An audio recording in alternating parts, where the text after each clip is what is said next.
In this video, I'm going to give you a complete breakdown of all the online business models people use to make money. We're going to start with a macro level overview, dive into the subtopics, provide successful examples of each, and also point you in the direction of places where you can learn more. Sound good? Let's go. Making money online can be broken into 4 broad categories: selling products, selling knowledge or tools, building audiences that you can monetize, and selling your time or a service. There's pros and cons to each. There is no best business model, despite what gurus in each category will try to have you believe, but there is a best for you and your circumstances. An 18-year-old fresh-faced idiot can make just as much as a retired 65-year-old expert. They're just going to be doing it in a completely different way. We're going to start by diving into the business models that require the least, as in the least amount of startup capital, expertise, employees, etc., and move towards the ones that require the most.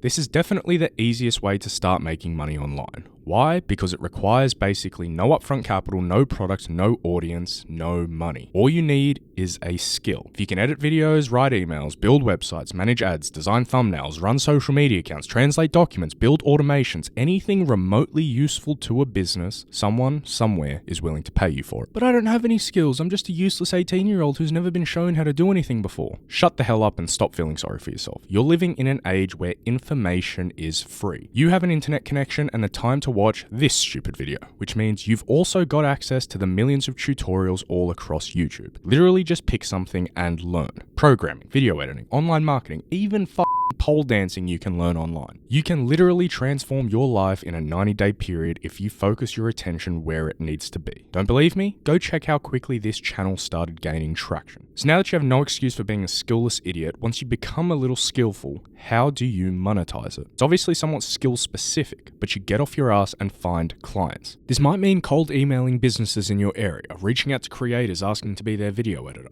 Or one of the places I'd definitely start is somewhere like Fiverr, who just so happens to be the sponsor of today's video. If you guys don't know about Fiverr by now, that's honestly pretty crazy. They're quite literally the easiest place on the internet to both hire talent or find clients for your talent. Making money online in 2025 means that you no longer need a dedicated office space or in-person employees. You can hire the most talented freelancers from all over the world, delegate work from your laptop, have your team working around the clock from all different time zones, and grow your business extremely efficiently. And if you're looking to hire people for something like your D2C e-commerce brand, which we'll touch on later in this video, you'll probably need people like a product packaging designer or a website designer, or maybe even creative influencers who can make content for your online ads. Seriously, look how easy it is. You search up something like product packaging designer and you instantly have thousands of options to choose from. Personally, I've always found really good success with going with Fiverr's choice. I think they base this off number of satisfied customers and number of positive reviews.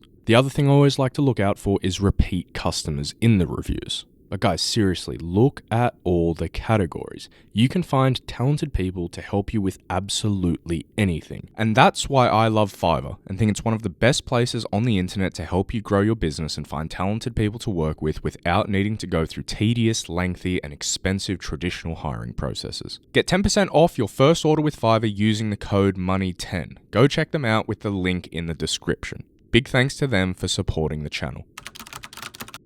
YouTube, TikTok, Instagram, Twitch. A million different ways of going about this, but the core underlying business model is the same. Capture attention and then monetize it. That's all. The main ways you'll monetize: brand deals and sponsorships. Shout out to Fiverr. Selling your own product, which I think is the holy grail. Affiliate commissions, ad revenue, and premium subscription models like Patreon or Substack. Let's break these down further. 1. Ad revenue. YouTube accounts earn AdSense from the ads that play at the start of and during the videos. How much do we get paid? It depends. 2 main factors impact AdSense pay on YouTube. 1, the number of views the video has, and 2, the video topic. Why does video topic matter? Because YouTube's advertising platform is auction-based, meaning companies will set prices they're willing to pay for every 1,000 views and are able to do so across specific demographics. I'll use an example to explain. Imagine you sell Barbie dolls with $5 profit in each unit before marketing spend, and let's say you get 1 sale every 1,000 views. You might happily bid up to $4.50 to get your ad in front of 1,000 eyes. You also want those 1,000 eyes to be young girls, probably under the age of 10. Compare that to some prick selling a $900 day trading course. Their profit margins are like 95% plus, so they can bid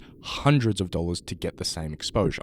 And what's their target market watching? Finance videos, business videos, how people make money. So that's why you've probably heard YouTube accounts in the finance niche make bank. And just to be transparent and give you guys a little insight, so far the ad revenue that this YouTube account has made is almost $6,000. The shitty thing about other platforms is that they don't really pay ad revenue. Zucks is a cheap bitch who doesn't pay creators on Facebook and Instagram, and the CCP pay TikTok creators less than they pay children in their Shein factories. So if you're building out an audience on these platforms, you're going to want to focus on other monetization methods, like brand deals and sponsorships. These are great, and definitely where creators make the most money aside from selling their own products or services. For YouTubers, a brand will reach out via email and you'll negotiate a deal for something like a 60-second ad placement. MrBeast is obviously the outlier of outliers, but he'll earn anywhere from $500K to $2 million for each video sponsorship. For Instagram influencers and TikTok creators, it'll probably be something like a flat fee for an individual story or feed post. 3. Affiliate commissions. You basically just promote someone else's product, and for every purchase made through your link, you get a small percentage. This can be done through websites like Amazon, where I've personally made almost $19 from the book links I've added in previous videos. Or you can now even do it on places like TikTok Shop, and that's actually where you can make a killing. You sign up to the TikTok Creator Program and then you select products from their catalog, which all display their commission rate. And if you make content that converts, you make money on every sale. I'm doing a deeper dive on this in a future video though, so keep your eyes out. 4. Premium content subscriptions. OnlyFans, Substack, and Patreon. Which, by the way, I've just set up. I never in a million years thought you guys would pay for watching my content, but then I found I had 2 fans leave me tips through YouTube, who kindly took a 30% cut. But anyways, this is mainly for the super fans who'd like to support the channel and also have a say in things like future videos and channel direction. Otherwise, just watching my videos is support enough. The growth on this channel and the support in the comments has been phenomenal. Thank you guys. 5. Selling your own products. We'll dive into this deeper in the next section, but I do definitely think that this should be the end goal for all content creators. Think MrBeast and Feastables, or Emma Chamberlain and a coffee, or Ryan Trahan and Joyride. Again, big picture, it all starts with attention. And I think these days, with the abundance of content and content creators out there, attention is to be found in the niches. Which brings us into our next section. If you're an expert and have even a small audience, sell your knowledge. If you're technical and can build software, sell tools. Simple as that. What does selling your knowledge look like? Ebooks, online courses, a Notion template, a paid community, maybe even a digital workbook. Take Thomas Frank, for example. He built an audience as a productivity YouTuber. How did he cash in big? He built and sold Notion templates to go alongside his tutorials. Check out his page on Gumroad. For this single Notion product alone, he's made 15,000 sales. 15,000 times $129. Quick maths, it's almost $2 million from a single Notion template. Selling tools is a little different. You've got to actually build something. If you don't know how to build, you could always hire a programmer from a place like Fiverr. If you do know how to build, then this is the type of shit you want to be doing. Take this YouTuber I watch called Less Impressed, More Involved. He does jiu-jitsu breakdown videos. He built a database where you could search up any jiu-jitsu move you want and it would link you to the specific video and time in the video in which it occurred. Last I checked, he had more than 1,000 people paying him $12 a month for access. There's also other guys like Fireship, who's my favorite tech YouTuber and inspired the editing style of this channel, who programmed his own website and courses teaching you how to program. He builds a niche audience focused on software. He gave people free value with coding tutorials and other infotainment, and then he monetized massively through selling his own knowledge as a tool on his website. I personally paid for his Dart course and really enjoyed it. The other thing you can do if you don't know how to build but still have specialized knowledge is sell courses on places like Udemy or Skillshare. You've seen people like Ali Abdul do this, and they're making a killing. Dropshipping, Amazon FBA, print-on-demand, D2C brands. Dropshipping is selling rubbish products from China directly to gullible mums and grandmas on Facebook who don't know any better. The guys telling you can make millions? They're making millions from the courses they're selling you. They're not exactly lying though.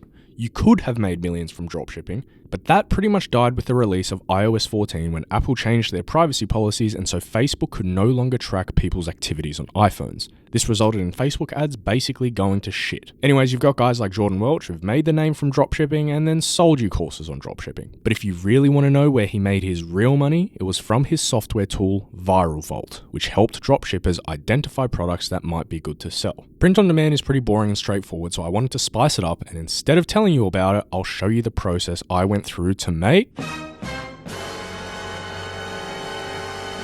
the Lizzo Mug. So there's a website called Printify who actually reached out to sponsor a video but wanted me to do either a 4-minute segment or an entire video dedicated to their business. I told them that print on demand was far too boring a business model for me to make an entire video about and politely declined their thousands of dollars. However, they do actually do some decent stuff and make it super easy for anyone with an audience to create merch. You literally just pick a product, upload your design, and connect it to your Shopify store. And wham bam, you are now an entrepreneur. Check out the link in the description and top comment to get yours now. Amazon FBA is literally just selling products on Amazon. The FBA stands for Fulfilled by Amazon, as in they handle the delivery side. And this one's legit. You're just competing with a bunch of people and also need some upfront cash. The general process is study the marketplace using a tool like Jungle Scout or Helium 10. Try to find a niche with strong demand and no winning product. Find a supplier for a product you think could win in that market, which can be done through places like Alibaba. Order a bunch of units and send them to an Amazon warehouse so that they can handle logistics. And then optimize your listing with the correct keywords, eventually building up reviews over time and becoming a more popular product. Daddy Bezos takes a 15% cut of revenue on all items sold, which is part of why he's super rich and has such a pretty wife. If you want to learn more, I learned a lot back in the day from this guy, Ecom Side Hustle, in particular his TikTok videos. I don't know what he's like these days, but judging by his YouTube profile picture, he seems to have become a bit of a wanker, so don't take my word for it. Last, we have D2C brands, which is the big boy version of e-commerce. You build a legit brand, design packaging, manufacture the product, and sell it through your own website. Think Gymshark, Dollar Shave Club, High Smile. And by the way, you can definitely use Fiverr for things like packaging and website design if you have no experience. Once you're up and running, 90% of this game is marketing, running Facebook and Google ads, managing influencer campaigns, coming up with creative TikToks, and competing with every other idiot doing a massive sale on Black Friday. You really don't want to be starting this kind of company with no money though. You're going to need money for inventory, custom packaging, and marketing campaigns at the bare minimum. I mentioned in a previous video that I did this for a couple of years and managed to sell 2 companies for 6 figures on Flipper. I decided to get out of the e-com space due to 1, existential dread, and 2, becoming extremely bored of constantly emailing idiot influencers who had a massively inflated sense of self-importance and charged thousands of dollars for an Instagram pic. So yeah, that's basically how people make money online. Overall, what I think the most robust method is focus on a niche or niches you're most interested in and passionate about, build an audience which is free and requires nothing but effort, and then figure out how to monetize the audience in a way that's mutually beneficial. And the monetization can follow any of the models outlined in this video. Print on demand merch like my Lizzo Mugs, a service like online coaching the way James Smith does it, or a D2C brand the way James and Chris Williamson are doing Newtonic. I think it's fairly obvious that this is the new model of business in the digital age. Capture attention, build a community, work with the community to build a beneficial product, and then get rewarded for providing something useful. Part of this new model of business is being able to work online and delegate tasks to team members all around the world. So if you're looking to save time and grow your business, make sure to check out Fiverr, where you'll find high-level freelancers to help you get shit done, and make sure to use my link in the description and the code MONEY10 at checkout for 10% off your first order. Hope you enjoyed the video. Please like, comment, and subscribe, and I'll see you in the next one.